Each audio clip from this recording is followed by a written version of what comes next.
The Chilling Case of Circleville Letter Writer. Ooh, okay. Never heard of that.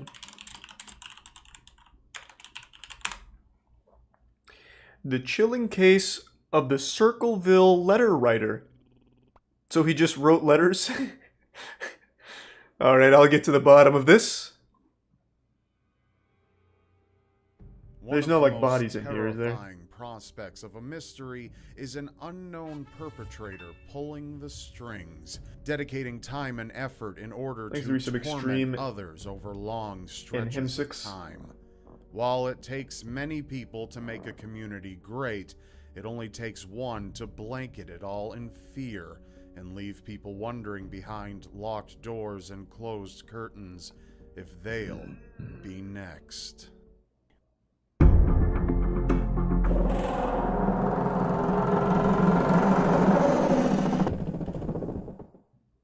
This episode of Seriously Strange is brought to you in part by Raid Shadow Legends. Nice. An impressive mobile game. Wow, 2019. This guy was an early adopter of Raid Shadow Legends. Nice work, Rob. Community of Circleville, Ohio in 1976. I haven't heard of that. A storm of anxiety and fear was heading for Circleville from nearby Columbus, Ohio. The storm came in the form of anonymous letters. Postmarked, but without a return address. This is scary. Just as they were surely intended. The letters reached numerous people throughout Circleville. Unwitting recipients opened the envelopes to find a strangely written letter. This letter contained what just about anyone would fear. The writer somehow knew some of the darkest, most intimate secrets of the residents of Circleville. That's pretty fucking cool. Sometime later, an anonymous letter ended up in the hands of a bus driver named Mary Gillespie. In the letter, the writer had accused the married woman of something that shocked her, an affair.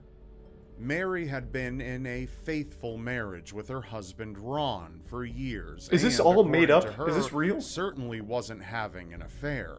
But the letter was a bit more specific. The writer claimed that they knew Mary was having an affair with the superintendent of the school system, Gordon Massey. Mary, being a bus driver, understood the possible complications that would arise if this kind of rumor were to begin spreading around. But there was no hiding it. The Circleville letter writer wouldn't have that.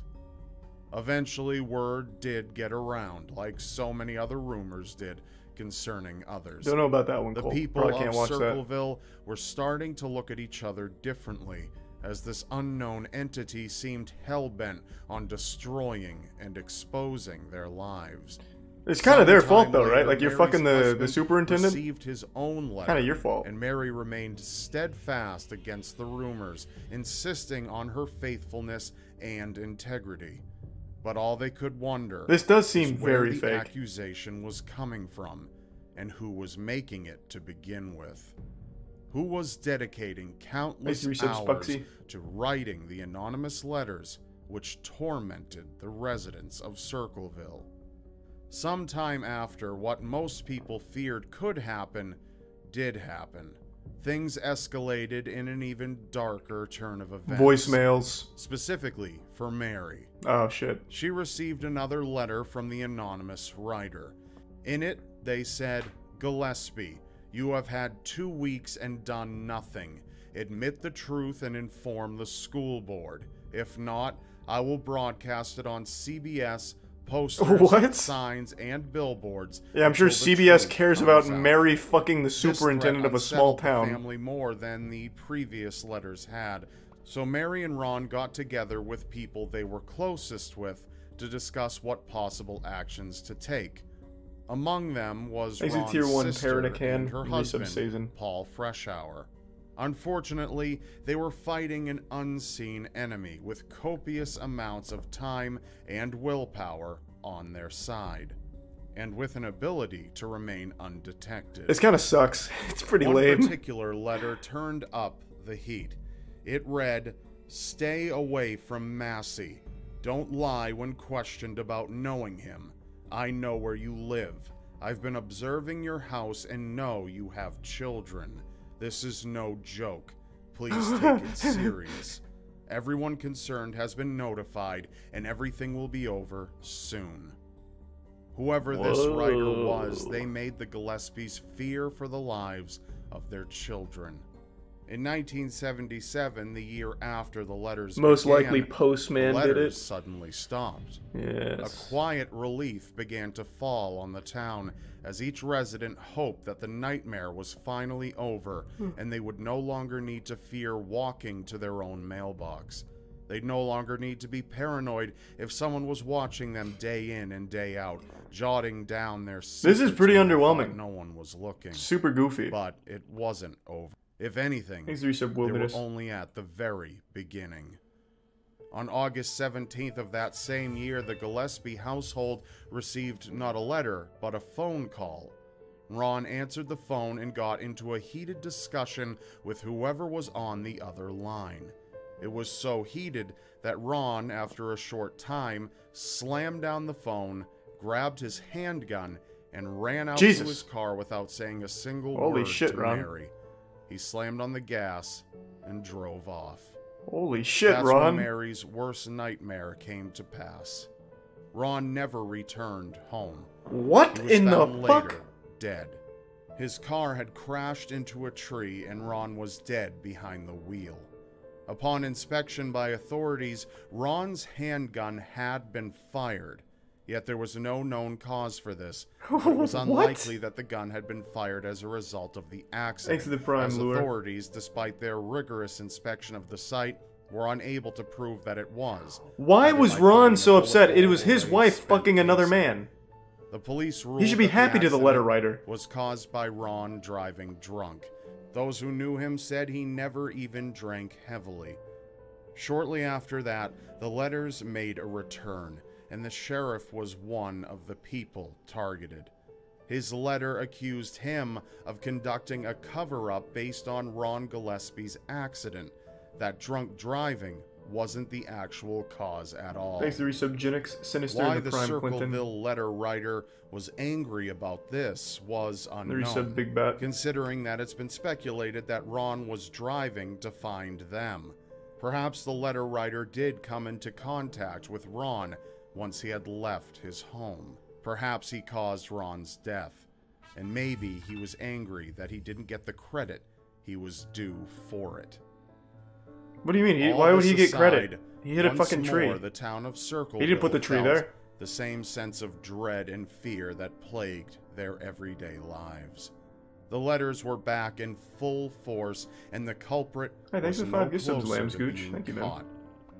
In a bizarre turn of events, Mary and the superintendent of schools, Gordon Massey, did confirm that they were indeed carrying on a relationship. However, they both insisted that the relationship only began after they had received letters. They connected due to the allegations and ended up becoming closer as a result, in some strange form of a self-fulfilling prophecy. That aside, the letters continued to flow. It went on like that for 7 years. The letters just continuing to come, with authorities having no way of finding out who was sending them.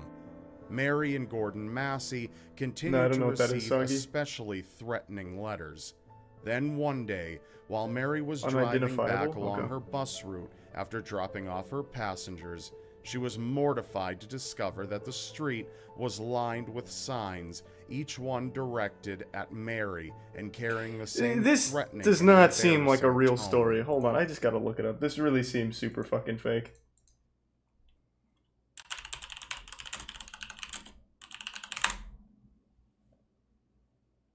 Nope, it's real. In 1976, they called him the Poison Pin Murderer.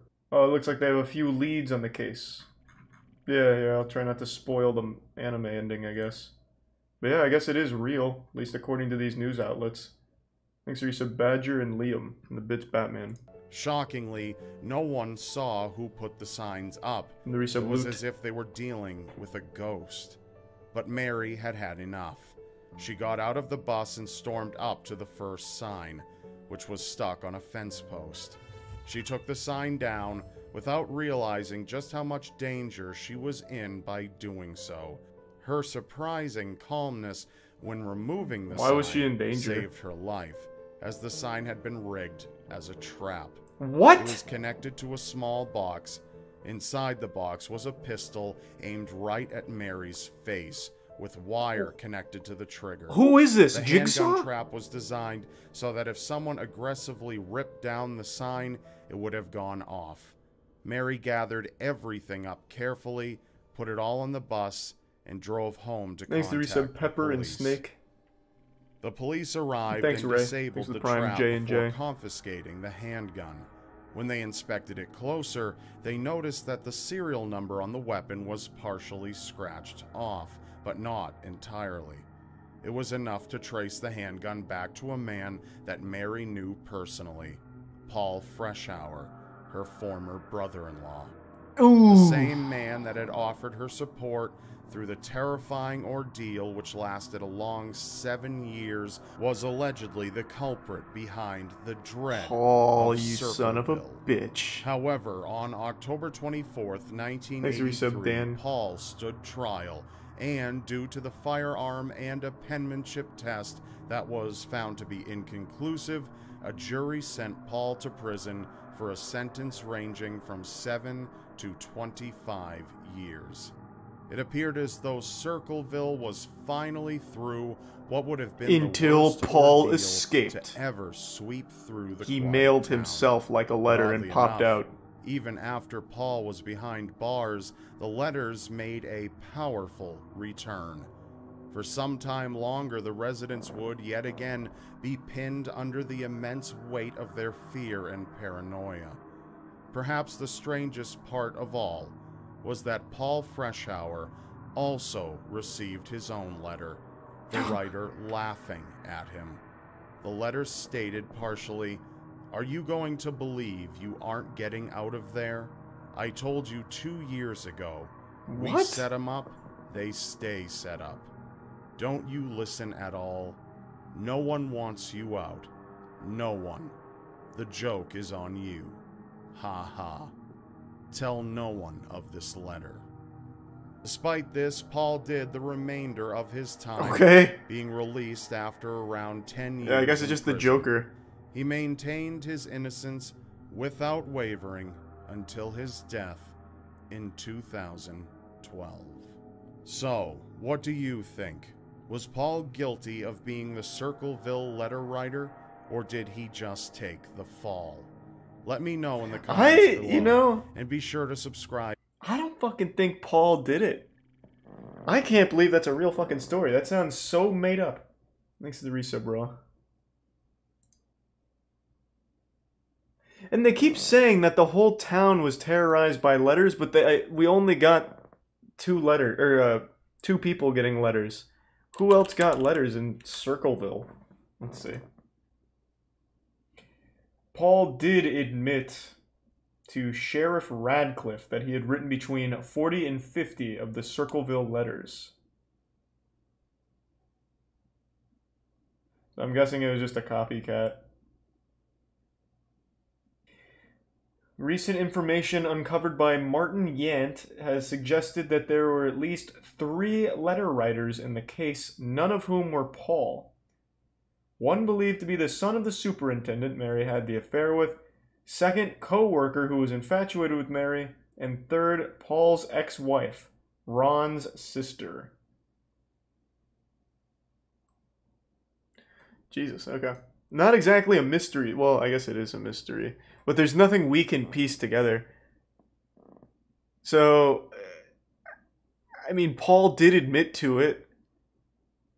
Everything kind of checks out for Paul. Thanks to Tier 1 Fish in the resub Kilcreath.